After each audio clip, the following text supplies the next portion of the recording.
ትናንትና አብርሽ ምን ልነግሪኝ ነው? ንገሪኝ፣ እምነግርህ አለኝ። አንተ ማለት ለእኔ ልዩ ነህ። በጣም የምወድህ የማፈቅር ዘሩ ቀለጠ አለከ ሄርሚላ ሄርሚላ ሄርሚላ ኬክ ቆርሳ እና ንገሪኛ፣ እያስጨነቅሽኝ ነው። አፈቅርሃለሁ አፈቅርሃለሁ። ወይ ወይ ወይ ወይ፣ በእርግጥ ስራ ነው፣ ችግር የለውም። ግን ለአንቺ ጥሩ አይደለም አማዬ። ለነገሩ ሰደው አልተሳደቡ ቁብም የለሽ። ለነገሩ በቲክቶክ ስንት ነገር እያረጉሽ ነው፣ ግን ቁብም የለሽ። ስራሽን ብቻ ነው አንቺ የምትፈልጊው እና ችግር የለብሽም። እና ማንንም አሰማም። አፈቅርሃለሁ አለች ኬክ ቆርሳ ማለት ነው። አፈቅርሃለሁ የምርሽን ነው አላት። አዎ የምሬ ነው። ምን ጥያቄ አለው? ካንተ ጋር እኮ በቃ ብዙ ነገር አሳልፌያለሁ። ጭራሽ ሰላም፣ እንዴት ናችሁ? ደህና ናችሁ ወይ? አቢኔ ለዚህ ቤት አዲስ ከሆናችሁ ቤተሰብ ሁኑ። አብራችሁ ላላችሁ አመሰግናለሁ። ሰላም፣ ጤና፣ ፍቅር ከእናንተ ጋር ይሁን እያልኩ በአዲስ ቪዲዮ መጥቻለሁ ማለት ነው። ትናንትና እንግዲህ ሄርሜላ አብርሽን አይታችኋታል። ኬክ ምናምን አዘጋጅታ ምናምን አፈቅርሃለሁኝ ብላለች። አፈቅርሃለሁ። ኦ ማይ ጋድ ጥሩ ብለሻል። አፈቅርሃለሁ የሰው ባል የልጅ አባት አፈቅርሃለሁ። ጥሩ ነው። ባለፈው ዕለት ምን ብላለች? በእጅ የያዙት መዳብ እንደ ምን ይቆጠራል ምናምን ብላለች። ሄርሜላ ማለት ነው። እና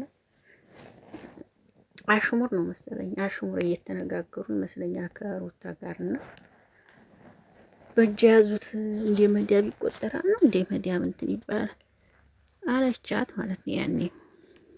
እኔ ግን ግራ እያጋቡኝ ነው እውነት። ሄርሜላና አብርሽ ሲታዩ ልብሳቸው አንድ አይነት እኮ ነው የለበሱ። እንዲሁም እኮ እየገረመኝ ነው ይሄ ሄርሜላና የአብርሽ ነገር፣ ግራ እያጋባኝ ነው። ግን ስራም ቢሆን ያስጠላል ማለት ተመልካችን ምንም የሚያሳይ ነገር የለውም፣ የሚያስተምር ነገር የለውም።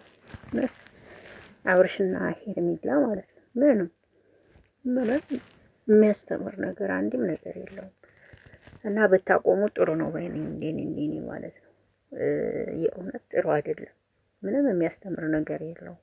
አሁን ትናንትና አንቺ የፍቅር ጥያቄ ለአብርሽ ማቅረብሽ ተገቢ ነው ብለሽ ታስቢያለሽ?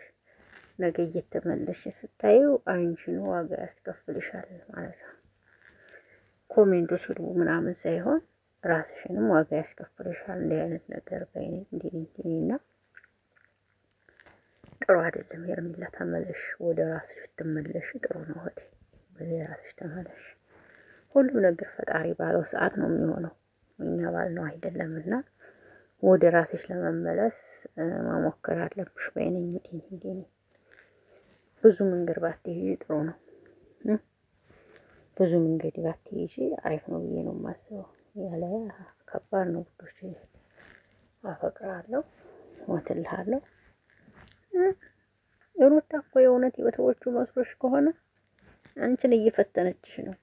አብርሽን አትተውም፣ እየፈተነች ነው። ስለዚህ ከሰው ህይወት ወጣሁ አለሽ፣ አሁንም ደግሞ ተመልሰሽ መጣሽ። ይስጣችሁ ነው ማለት ለማለት ነው የመጣሁት። ልጆች የቪዲዮ ከተመቻችሁ አስተያየታችሁን ስጡ። ለምትጠሉኝም ለምትወዱኝም ፈጣሪ ይጠብቃችሁ እላለሁ።